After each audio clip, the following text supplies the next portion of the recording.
அம்மாவுக்கும் திருமணம் பண்ணிட்டாரு. நம்ம விநாயகரா புளியாரா? புளியாரு விநாயகரா புளியாரா? கணபதி தான் சொல்லுவோம். கணபதி. அதனால இந்த புளியாரும் கணபதியும் திருமணம் பண்ணி வச்சுட்டாரு. நாமளும் 10 தேவர்கள் தான். அப்படியாக இருக்கையில இப்போ அவங்கள வைய அனுப்பணும். கல்யாணம் பண்ணியாச்சு, அவங்க வீட்டுக்கு அனுப்பணும். அப்படியாக இருக்கையில எப்படி நம்ம தானே வீட்டுக்கு அனுப்பணும். நம்ம அந்த வெங்காரியை தெய்வத்தை விட்டுட்டோம்.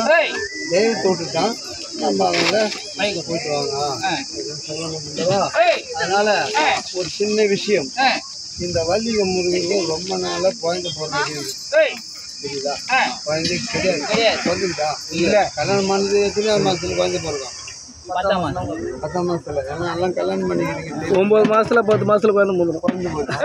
அதனால இவங்க கல்யாணம் ஆகி ரொம்ப நாள் ஆகுது, குழந்தை பிறகுல.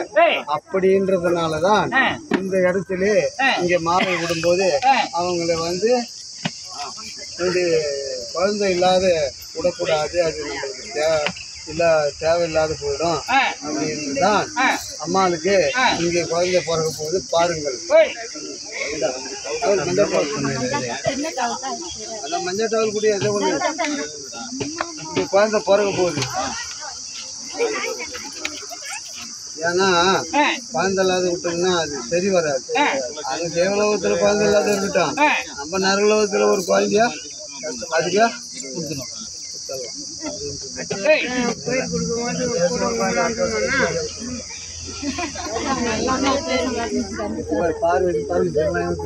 பார்வதி சிவலா வாங்குவா வெளியே போட்டு வச்சு வந்து பார்வதி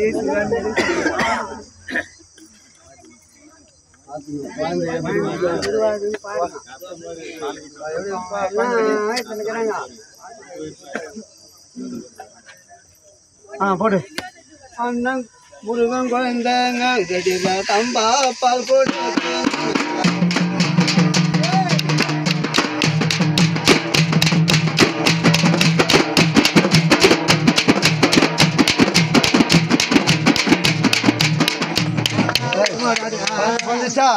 அதுதான் பாட்டு. இந்த பாட்டுனா வள்ளி குழந்தைங்க விதடிரா தம்பா பால்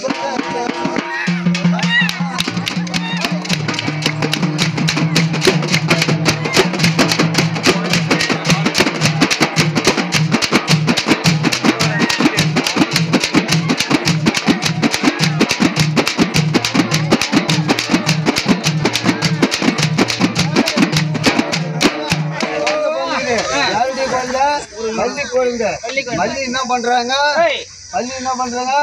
மல்லி குழந்தைங்க தம்பா பால்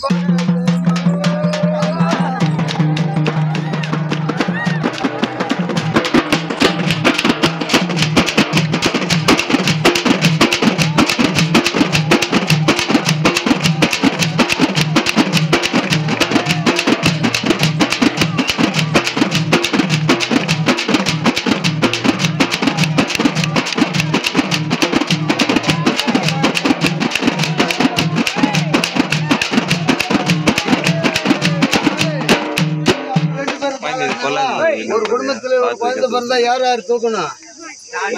எல்லாரும் தூக்கணும். அதனால்தான் மல்லி குழந்தைங்க தம்பா பால்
வந்து விட்டது.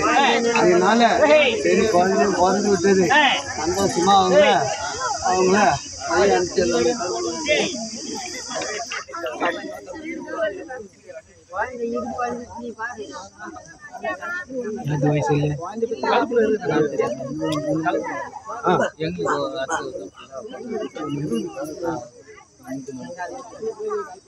நம்ம செல்ல தான் எடுக்கிறேன்னு பாட்டு போய் அப்படி ஒரு பாட்டுல நீங்க வந்து அப்படியே அட்டி அட்டி ஆடி ஸ்டாப் பண்ணலாம்.